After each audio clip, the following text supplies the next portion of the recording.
Hello everyone, তনয়ার পাকশালাতে সবাইকে স্বাগত জানাই। যারা ফার্স্ট টাইম চ্যানেলটা ভিজিট করছো তাদের কাছে অনুরোধ রইল চ্যানেলটা সাবস্ক্রাইব করো, পাশে থাকা বেল আইকনটি প্রেস করো যাতে নতুন নোটিফিকেশন তোমাদের সামনে চলে আসে। বাজার খুললেই এখন কিন্তু এই কারকোলের চলটা অনেকখানি। একটু চোখ এদিক ওদিক করলেই পটল, কারকোল আর ঝিঙে ছাড়া আর কিছুই সেরকম দেখাই যায় না। তাই আজকের রেসিপি চিংড়ি মাছ দিয়ে কাঁকরোলের পুর ভরা।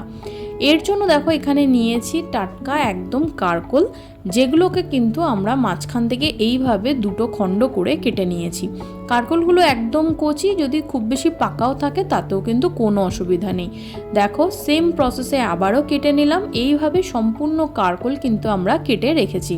কড়াইতে দিয়ে দেওয়া হয়েছিল পরিমাণ মতন জল।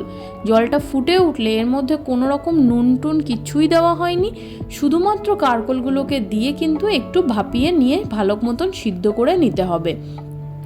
ঢাকা চাপা দিয়ে 10 থেকে 15 মিনিট মতন অপেক্ষা করলেই আমাদের এই কারকোল কিন্তু একদম সিদ্ধ হয়ে যাবে এবং এটাকে কিন্তু তোমাদের একবার একটু খুন্তির সাহায্যে খুব ভালো করে চেক করে নিতে হবে। দেখো খুব সুন্দর আমাদের সিদ্ধ হয়ে গিয়েছে এবং মা কিন্তু খুন্তি দিয়ে খুব ভালো করে চেক করে নিয়েছে যে প্রপারলি কিন্তু কারকোল আমাদের সিদ্ধ হয়ে গিয়েছে। এবার এগুলোকে একটা প্লেটের মধ্যে সম্পূর্ণটা তুলে নেওয়ার পালা। তুলে নিয়ে একটু যখন ঠান্ডা হবে ততক্ষণে আমরা একটা মশলা তৈরি করে নিয়েছে সর্ষে, পোস্ত, কাঁচা লঙ্কা, যেটাকে খুব সুন্দর করে শিলে বেটে নিয়েছে। তোমরা চাইলে কিন্তু মিক্সার জারেও করতে পারো, তাতে কিন্তু কোনো অসুবিধা নেই। কড়াইতে দিয়ে দেওয়া হলো পরিমাণ মতন সর্ষের তেল। রান্নাটা কিন্তু এই পুরটা বানানোর জন্য আমাদের সর্ষের তেলের প্রয়োজন আছে।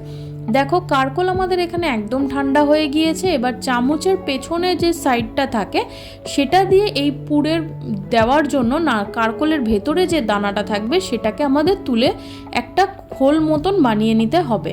এই দানাটা কিন্তু আমরা ফেলবো না, এখানে যে শক্ত পার্ট থাকবে সেটাকে আমরা ফেলে দেবো, কিন্তু এর ভেতরে যে নরম কাতটা থাকবে সেটা কিন্তু আমরা নিয়ে নেব। দেখো সেম প্রসেসে চামচের পেছন পার্টটা দিয়ে কিন্তু আমরা এইভাবে সম্পূর্ণটা বের করে রেখেছি। এবার দেখো এখানে কারকোলের যে শক্ত পার্টগুলো এগুলো কিন্তু আমরা ফেলে দেবো, এগুলো কিন্তু আমরা নেব না। শুধুমাত্র দেখো কাঁধটাকে আমরা তুলে রাখলাম একটা বাটির মধ্যে। এবার এর মধ্যে কিছু চিংড়ি মাছ আমরা এইভাবে কুচি করে দেব, যাতে মুখে পড়লে বেশ ভালো লাগবে এবং এর খেতেও কিন্তু অসাধারণ লাগবে।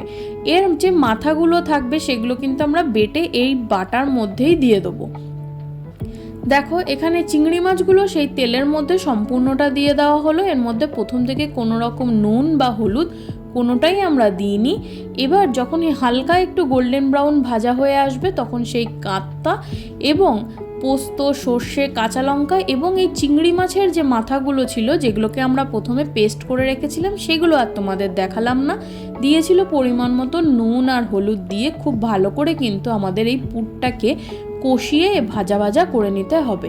এই পুর থেকে কিন্তু চিংড়ি মাছের গন্ধটা ভীষণ ভালো আসে, যেটা কারকোলের পুরের অনেকটা স্বাদ কিন্তু ইনহ্যান্স করে। দেখো এখানে নেওয়া হয়েছিল 3 চামচ মতন ময়দা।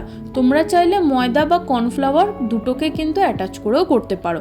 দেওয়া হয়েছিল সামান্য একটু নুন দিয়ে এটাকে জল দিয়ে একটা স্মুথ ব্যাটার তৈরি করে নিতে হবে। এখানে কিন্তু এই ব্যাটারটা খুব বেশি গাঢ় বা খুব বেশি পাতলা হলে ভালো লাগবে না। এই পুরের মধ্যে স্বাদটা আনার জন্য দেওয়া হয়েছিল সামান্য একটু চিনি। দেখো পুর আমাদের একদম রেডি। এবার এটাকে কিন্তু তুলে নেওয়ার পালা।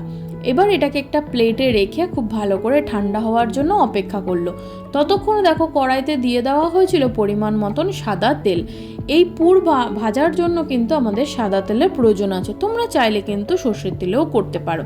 পুর আমাদের একদম ঠান্ডা হয়ে গিয়েছে। এবার ভেতরে যে খোকলা মতন হয়ে গিয়েছিল কারকোলের বা বাটি মতন শেপ হয়েছিল তার মধ্যে কিন্তু এই পুরটাকে এইভাবে চেপে চেপে এই পুর কিন্তু ভরতে হবে। অবশ্যই মাথায় রাখতে হবে পুরটা যেন ঠান্ডা থাকে, নইলে কিন্তু হাত জ্বলে যাওয়ার একটা চান্স থাকবে। পুর ঠান্ডা হলে তবেই তোমরা কিন্তু এর ভেতরে দিয়ে কিন্তু এই মুখটাকে কিন্তু এইভাবে দেখো সম্পূর্ণটা আমরা ভরে নিয়েছি। তেলও আমাদের খুব সুন্দর গরম হয়ে গিয়েছে।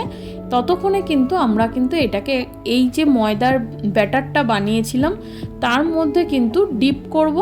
বোথ সাইডেই দিয়ে কিন্তু দেখো খুব সুন্দর করে তেলের মধ্যে যে দিকটায় আমরা পুর দিয়েছিলাম সেই পাটটাকে কিন্তু প্রথমে ভেজে নিতে হবে। তোমরা যদি অপোজিট সাইডটা দিয়ে থাকো তাহলে কিন্তু অনেক সময় কাঁকরোলের মধ্যেও একটু জলের প্রবণতা থাকে, যার জন্য কিন্তু পুর বেরিয়ে যাওয়ার একটা চান্স থাকবে। মুখটাকে সিল করার জন্যই এই ময়দাটা আমরা ব্যবহার করেছিলাম, তাই এটাকে প্রথম পাটে দিয়ে আমাদের মুখটাকে আগে সিল করে নিতে হবে।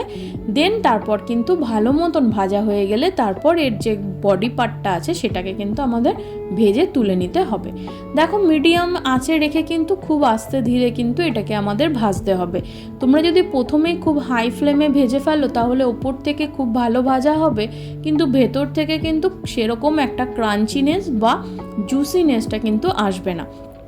তাই জন্য মাথায় রাখতে হবে যাতে এটা বোথ সাইড খুব ভালো মতন ভাজা হয়। দেখো এটাকে খুন্তি দিয়ে কিন্তু উল্টে পাল্টে দুই সাইডই খুব সুন্দর গোল্ডেন ব্রাউন কালার করে কিন্তু আমাদের ভেজে নিতে হবে। ততক্ষণে চ্যানেলটা যারা ফার্স্ট টাইম ভিজিট করছো চ্যানেলটা সাবস্ক্রাইব করো, পাশে থাকা বেল আইকনটি প্রেস করো যাতে নতুন নোটিফিকেশন তোমাদের সামনে চলে আসে। কমেন্ট সেকশন খোলা রইলো, কমেন্ট করে জানাও যে তোমাদের কেমন লাগলো এই ভিডিওগুলো। ব্যাস আমাদের এই কারকোলের পুর কিন্তু একদম রেডি, যেটা ভাজা হয়ে গিয়েছে, এবং মা কিন্তু এগুলোকে প্লেটের মধ্যে সম্পূর্ণটা তুলে নিল। বাড়িতে আত্মীয় স্বজন আসলে একঘেয়ে কারকোল না খাইয়ে একবার এইভাবে টেস্ট করিয়ে তাদের দেখতে পারো, ভীষণ ভালো লাগে খেতে। ধন্যবাদ, দেখা হচ্ছে আরও একটা রেসিপির সাথে। আমি আমার মা ফিরে আসছি।